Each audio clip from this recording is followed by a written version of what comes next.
If you're planning a move to Panama, these next two videos that I'm making are the ones that you want to watch from start to finish, and not just watch them, but have a pen and paper and take notes, because I am going to give you all kinds of details about what you need to get, links to where to find all of those things, important tips and tricks that even the best attorney isn't just going to tell you. You kind of have to figure it out if you're in that situation, and what to do when some roadblocks get thrown up in front of you, because I had a serious roadblock thrown up in front of me and I had to navigate around it. So there's going to be a lot of information, not just your normal bullet point list of friendly nations visa stuff. Okay, this is in the trenches, getting it done kind of information. So stay with me. This might get a little long, but we're going to learn a lot. Let's get started. We're going to go through 5 major steps to get your permanent residency in Panama. We're going to do the first 3 today. We're going to do the second 3 in a week when I do the next video. Okay, so the thing we need to understand is that there's not just one path to permanent residency in Panama. There are several different paths. You have to figure out which path is best for you in your situation. You're going to figure that out by talking to your attorney. We'll talk about that in a minute. There are 2 main pathways, though, that the vast majority of people take. I would say probably 90% or more. One is the pensionado visa, and one is the friendly nations visa. So what is pensionado? Just kind of what it sounds like, pension. It's retirees.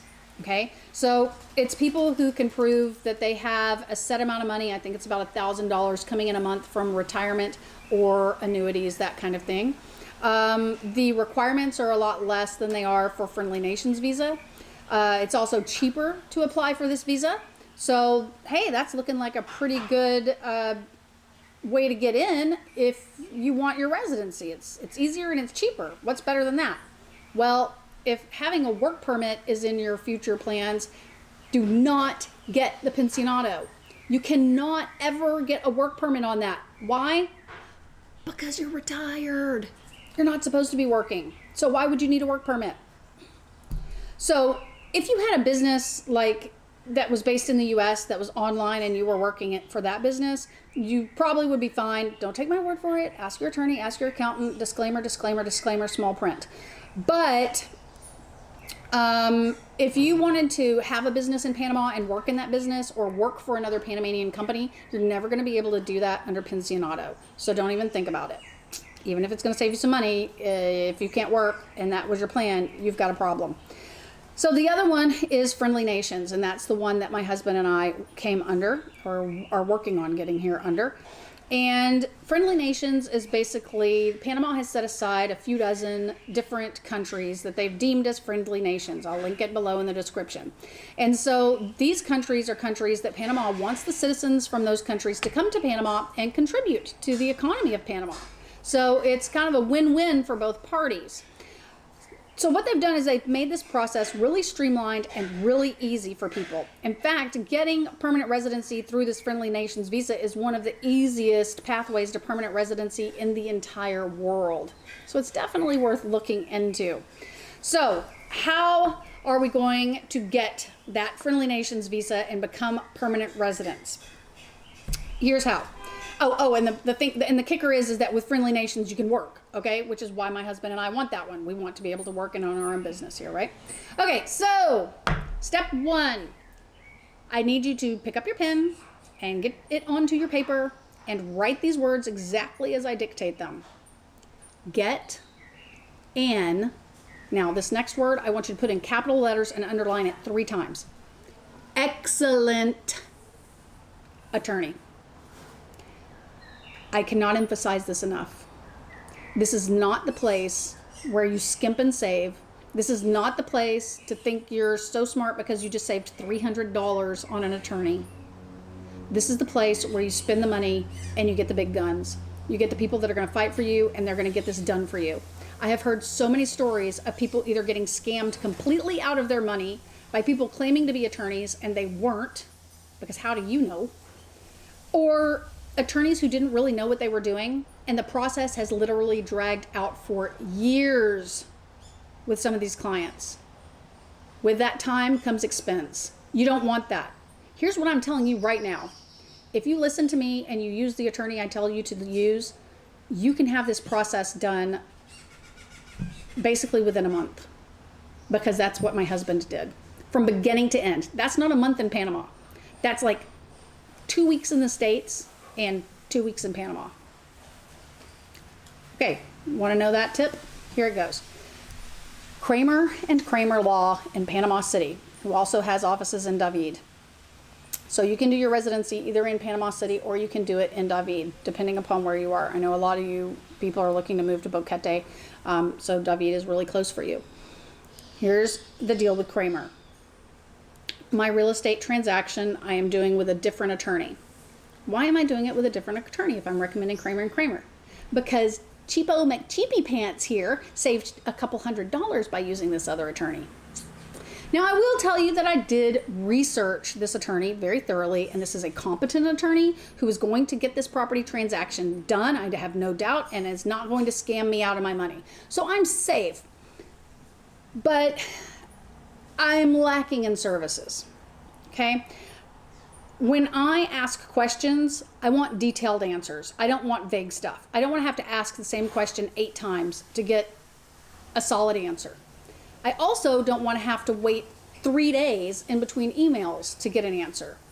The attorney I'm using is kind of like a one-person show attorney. Again, very competent, but because they don't have a team around them, then they're having to do everything themselves, which means communication gets backlogged. So I'm looking at 3 days between communication. And for alpha female Los Angeles businesswoman, that don't cut it. I need my information detailed and I need it now. So you might be saying, then why are you moving to the rural jungles of Panama? I don't know. That might be a different video. Okay, so here's why I chose Kramer after this experience with this attorney that I'm still going through right now. During the summer after COVID hit and our real estate transaction was literally up in the air, we had no idea what was going on. The borders were closed. We had no idea when they were open. We had this multiple $1,000 deposit that was already down. Were we going to be able to get it back? Should we just back out of this transaction? So many questions. And I just wasn't getting the support that I needed. So I went to Kramer and spoke specifically to Marcus Kramer. I emailed him and I said, Marcus, here's my situation. Here's my contract. What are my options? And that man went to his team, got me solid legal answers, and did it for free. He has my business for life. He took care of me when he didn't even have to. So when it came immigration time, there was no doubt in my mind that it was Kramer and Kramer all the way. His information is below. This video is not sponsored by them. They don't even know I'm making this video. But I'm telling you, if you want your residency done right, done fast, and have the support of an entire team behind you, Kramer and Kramer, hands down. Okay, so now that we have our attorney, let's go to step 2. Step 2 is economic solvency. And this is a requirement that Panama has to show that you have some sort of financial ties to the country of Panama.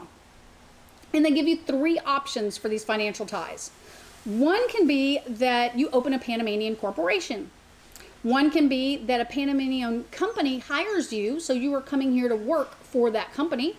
And the third option is that you purchase real estate that is in excess of 10,000 US dollars in value. Okay, so you might think we went the property route, but we couldn't because we haven't closed on our property yet. All right, we needed to get our residency done though quickly because there are changes that are being rumored for this Friendly Nations visa, and they're not going to be favorable. So we wanted our visas done, applied for before any changes went into effect. So we're like, okay, if the property closing is going to take a while, that's fine. Let's get this residency going. So I'm not going to be working for a Panamanian company, so that option's out. That left opening a Panamanian corporation.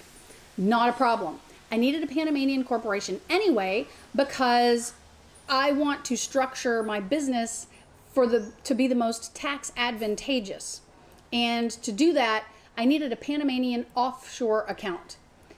If you are interested in how all that works, you need to subscribe, because I'm going to be doing a video to take you step by step on how I structured my US business to the best possible tax advantages.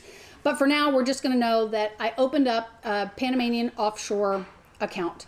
Now, when I filled out this application, fortunately, I did list my husband as 50% shareholder and me as 50% shareholder. I just did that off the top of my head.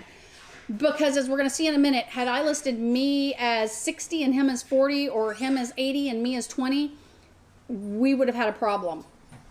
Okay, so hang in there. We're going to get to that in a minute. But now we're going to go to step 3. Oh, well, let me tell you about the corporation getting open. So I gave them all of the information. They said it's going to take 2 weeks to get the corporation fully formed and back to you. So obviously you can't, apply for residency until you have your corporation. That's your first step.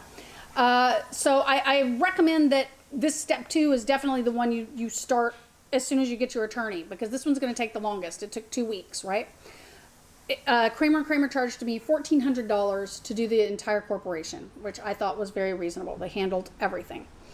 Okay, so now we're going to move on to step 3, which is gather your documents in the United States. So you're in the U.S., either your corporation is being formed, or you're, hammering out the details of your job you're going to take in Panama, or you're working on getting your property closed, whatever it is. While all that's happening, you need to gather your documents.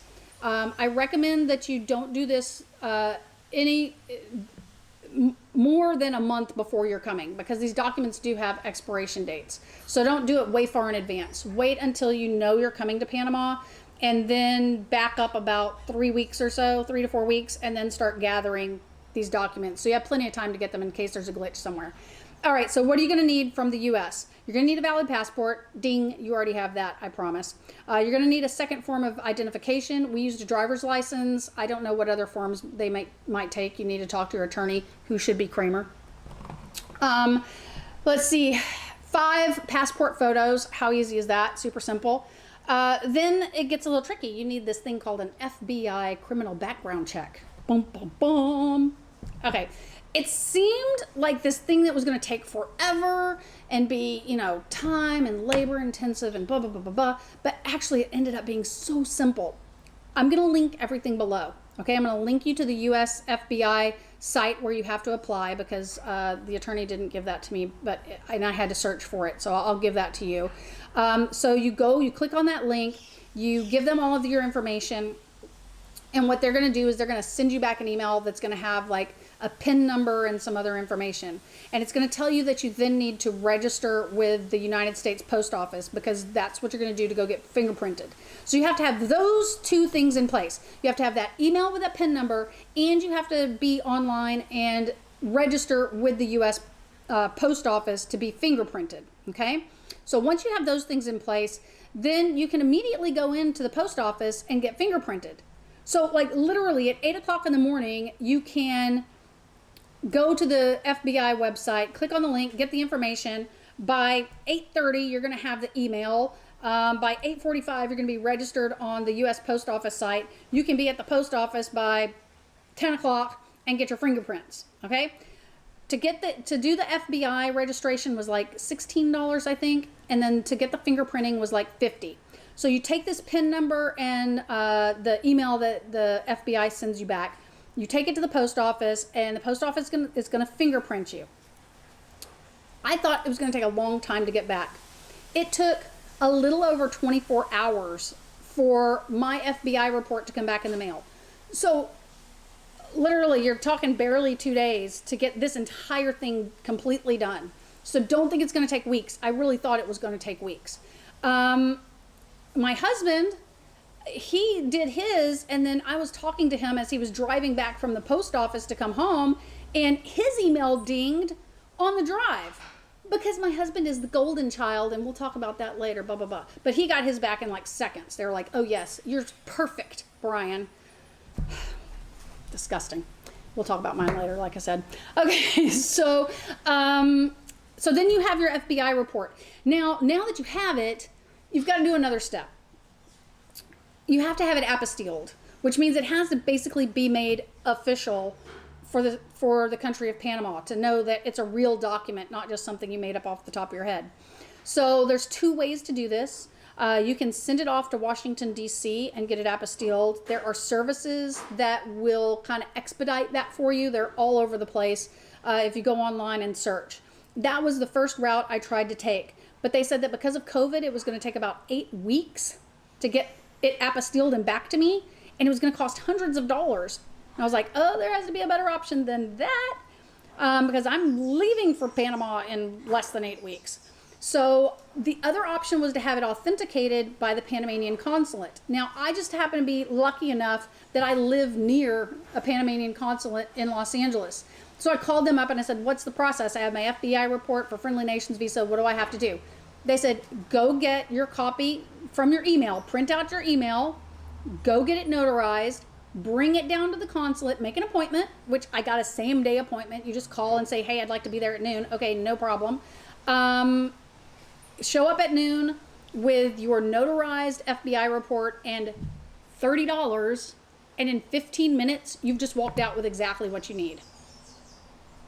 Literally, you can do this whole FBI thing in 2 days if you want to. It's crazy. And you don't have to be there personally to do it. So, for example, my husband, he works closer to the consulate than I live. So I gave him my stuff and then he took ours down. So he was able to do it for us. I think you can also mail it into the consulate. It's a better option than the apostille. It's cheaper and it's faster. Okay.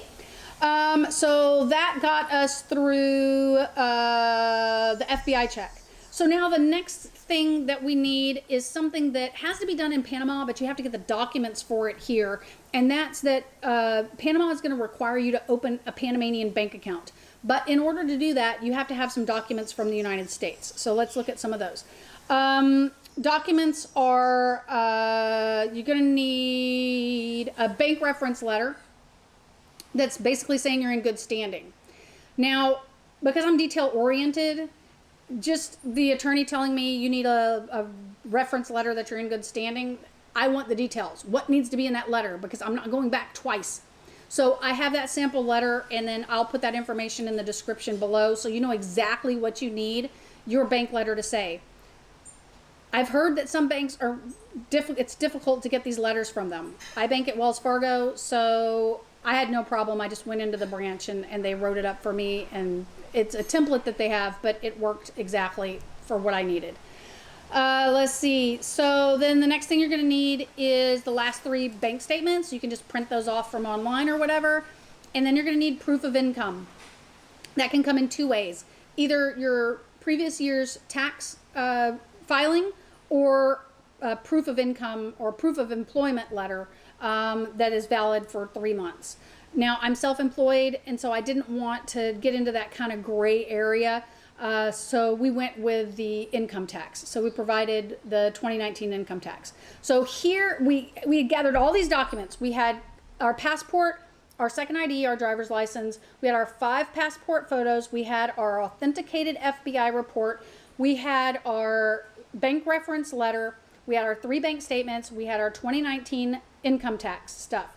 Once we had all of that, and it literally didn't even take a week to get all of that together, we emailed all of that to the attorney so they could check over everything and make sure everything was perfect. And if something needed to be adjusted, they could send it back to us and we could deal with it when we're in the U.S. rather than being in Panama and going, oh my God, now what do I do because this paper's wrong? All right, that's the way you need to do it. Okay, so now we're ready to go to Panama. Real quickly though, I want to tell you how we're going to apply for these visas before I end the video. My husband and I are doing something a little different. Most people, when they apply as a married couple, have a main applicant, and then the spouse is listed as a dependent of that main applicant. Why do they do that? Well, it's cheaper. And it makes sense for probably the vast majority of people.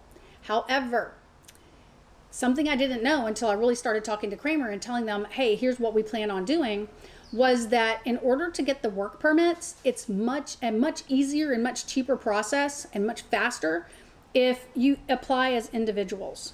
So instead of my husband applying as the main applicant and me applying as a dependent of him or vice versa, we are going to both apply as individual applicants. That way, nobody is a dependent, and applying for our work permit is not going to be an issue. So think about that. If you and your spouse are both planning on working, it's going to cost you a little more up front because you're having to apply as individuals. But in the long run, it could save you a lot of time and headache and effort and even more money. So for us, it's worth it. The less legal entanglements I have to get into down here, the better off I am.